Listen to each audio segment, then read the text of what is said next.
All right. Good afternoon, Texas.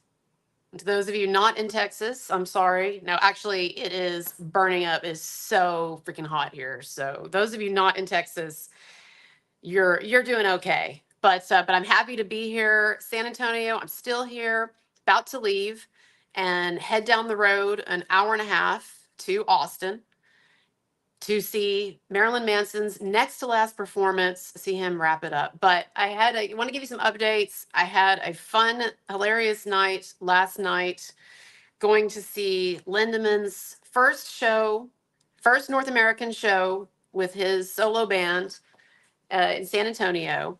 And already, y'all, already Lindemann has gotten me in trouble on Instagram. Do you want to know how he's gotten me on trouble on Instagram? So when you go to Lindemann's show, like a lot of bands, right? He's got stuff going on in the back while he and his band are performing. He's got images in the back and like music videos and stuff. And as someone who does not know, honestly, a lot about Lindemann's music going into this, again, people don't believe me, but I wasn't some big fan of Marilyn Manson or Rammstein before I started covering these controversies. I had gone to a Rammstein show in the after parties with my friend, but like, I don't know a lot about all this, right? And so I had not seen these videos before, but there were two videos in Lindemann's concert playing in the back as I was filming on Instagram, as I was doing my Instagram lives, that had very explicit content. One of them was a video depicting an assortment of female genitalia, and it was really pretty creative. It got kicked off Instagram as well, but it was really creative because at first it just started off with a photo of one set of female genitalia, and then it was like that multiplied into like two photos and three photos, and next thing you know, there's like a collage of like 100 or 1,000 photos of different female genitalia all up there on the big screen. It was pretty funny. And then there was another music video to go along with his performance. And I think if I'm getting it right, of course, I don't understand German, but if I'm getting the theme based on what I could see, it was something about the intersection of drug addiction and sex addiction or something. I don't know. I'm not, again, not labeling Till Lindemann as any of these things, but the theme of the video was pills. He's like being covered in all of these Till's face, and he's just being covered in all of these pills everywhere, pills coming out all over the place. And then suddenly the video shifts to a video of someone's asshole. I'm assuming it's a female asshole, but I don't really know because I've not spent much time looking at that part of male and female biology, but it was someone's asshole in this picture, and there was a pill stuck inside the asshole, and it like popped out. This was going on in the music video that Till's band was playing last night. And so I was getting Instagram lives of this stuff. And by the way, I'm sorry it was choppy for those of you who are watching. It's because there were all these people and they're using the Wi-Fi at that moment to take their videos. And so, yeah, it was choppy. But I did get more footage and I'll be putting it up later. But anyway, apparently Instagram, their algorithms did not appreciate the pill in asshole video, or maybe it was the 1,000 clitoris videos. I don't know. But there was something that Instagram did not appreciate. And so I got put in Instagram live prison for the next day. I cannot live stream on Instagram until tomorrow. And so, yeah, I know it's very sad. So, which it's particularly sad because Instagram was my favorite live streaming format. And so, I'm not gonna be able to stream live on Instagram, but that's okay. I can still put up videos tonight from the Manson concert. And so, anyway, but that was funny, and it was a great show. And I'd never been to a Lindemann show before, only Rammstein, which was great too. But it was a great show. And then afterward, yes, I got that epic photo with Lindemann. This was a photo I had dreamed of getting ever since I got it in my head that I would like to go to a Lindemann show and try to meet him. I thought, wouldn't it be so funny if I got a picture where he's pouring me a drink, like an alcoholic drink, champagne or something, and I'm acting like scared, and he's like smiling maniacally. And so that was so. And so what's funny too is somebody asked me, what's Lindemann like and what all did y'all talk about? I talked to him for about 2 minutes. So I actually, and which is fine. Like I was thrilled for that. But I talked to him for 2 minutes. Everything was so fast and rushed. And because y'all know it's the first show. I'm lucky I even got to go back there. And so I talked to him for 2 minutes, but literally I was just laser focused on getting this photo that I'd had in my head forever that I wanted. And so I'm so grateful because it is kind of an edgy photo and it's sort of making fun of the situation. I mean, it is. So I was grateful that he was willing to do it once I pitched the idea to him. And of course I had some help with Joe as well, who I think thought it was funny.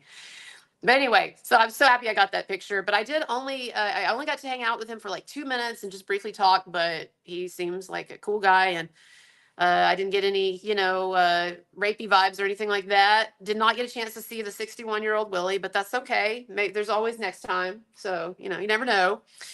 Don't cry for me, Argentina. No, it's okay. But it was a great show, and man, they just all of them in the band, they put on such an awesome show. Everybody has their own like flourishes in the band, and at different times will basically sort of take center stage and do some cool stuff.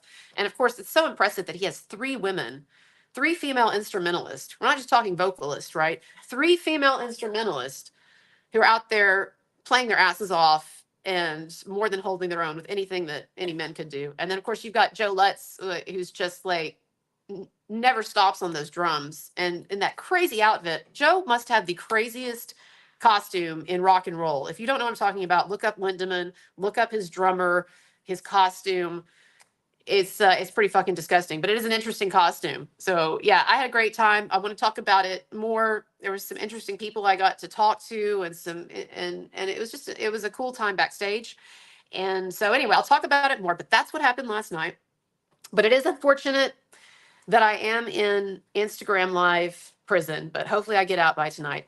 But tonight, Marilyn Manson, next to last concert. I cannot believe that his tours, both headlining and supporting for Five Finger Death Punch, I can't believe that they're wrapping up. I know he's going to do Europe then in the winter, right, or the next year, the new year. But I can't believe that the tour is already wrapping up. It's been so successful. There was one pitiful, pathetic attempt at a protest in Anaheim.